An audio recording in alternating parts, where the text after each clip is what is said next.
Jubilee circle સુધીની footpath ખુલ્લી કરાવવાની નગરપાલિકાની કામગીરી સામે સામાજિક અગ્રણી મામદ લાખાએ ભારે આક્રોશ વ્યક્ત કર્યો છે।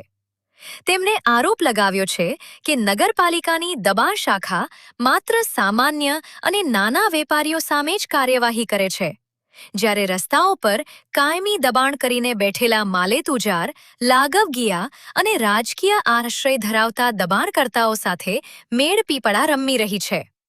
મામદ લાખાએ નગરપાલિકા તંત્રને ચીમકી આપતા જણાવ્યું છે કે જો ભેદભાવ વગર તમામ નાના મોટા અને રાજકીય ઓથ ધરાવતા દબાણકર્તાઓ સામે સમાન રીતે કડક કાર્યવાહીમાં આવે।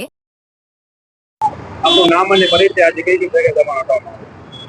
મારું નામ મોહમ્મદ લાખા છે। નેશનલ ઓગર ફેડરેશન ગુજરાતના જનરલ સેક્રેટરી તરીકે ભુજની અંદર કાર્ય કરી રહ્યો છું।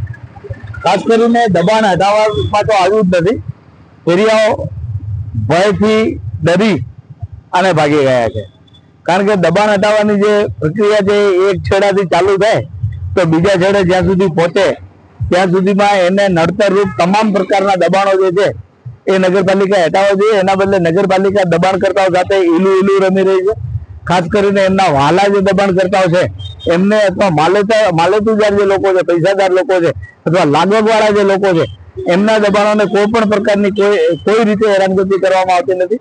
જ્યારે કે એક છેડાથી બીજા છેડે શરૂઆત કરી અને માત્ર બિનવારસુ તરીકે પડેલી એકાદી લારી કે એને સંપૂર્ણ રીતે નેસ્તનાબૂદ કરી હોય એ પ્રકારનો નાટક કરી રહ્યા છે। જવાબદાર કોઈ અધિકારી કાયદાનું પાલન કરી રહ્યા નથી। એક બાજુ ક્યાંક 2 દિવસની નોટિસ આપવામાં આવી છે, જેની સામે અમે વાદા લીધા છે કે નોટિસ 30 દિવસની આપવામાં આવે, તો એની સામે પણ એ લોકો એગ્રેસિવ થઈ અને ક્યાંક બિલકુલ એક જ દિવસની નોટિસ આપી અને જ્યાં 1 દિવસની નોટિસ આપી ત્યાંથી ભયના મારા ફેરિયાઓ ખસી ગયા, ભાગી ગયા રાતોરાત। તો એ જગ્યાએ જો ફૂટપાથ ખાલી કરવાની વાત હોય તો ત્યાં ફૂટપાથ છે જ નહીં, અને જો ફૂટપાથ ખાલી કરવાની વાત હોય તો આજુબાજુ કરવામાં આવેલું દબાણ એ દબાણ યથાવત રાખી અને આગળ વધી ગયા છે। જ્યારે કે એમને કહેવામાં આવે છે કે ભાઈ આ દબાણ જે છે એ ફૂટપાથ ઉપરનું દબાણ છે તો એનો પછી વારો છે, આ પછી કરવામાં આવશે। આ પ્રકારની એક રમત રમી રહ્યા છે।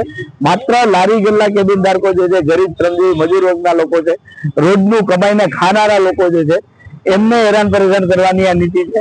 દબાણ હટાવવાની કામગીરી નગરપાલિકા પ્રશાસનને કરવાની કોઈ ફેવર પણ નથી અને કરી શકવાની એમનામાં હિંમત પણ નથી, અને જે રીતે એ કરી રહ્યા છે એ સંપૂર્ણપણે ગેરકાયદેસર રીતે કરી રહ્યા છે। કાયદાનું અમલીકરણ કરતા નથી। દબાણ હટાવવાની જો કામગીરી કરવી હોય તો જેટલા રૂટની અંદર જ્યાં કામ શરૂ કર્યું હોય એ રૂટમાં સંપૂર્ણ દબાણો ન હટે ત્યાં સુધી આગળ વધવાનું કારણ શું?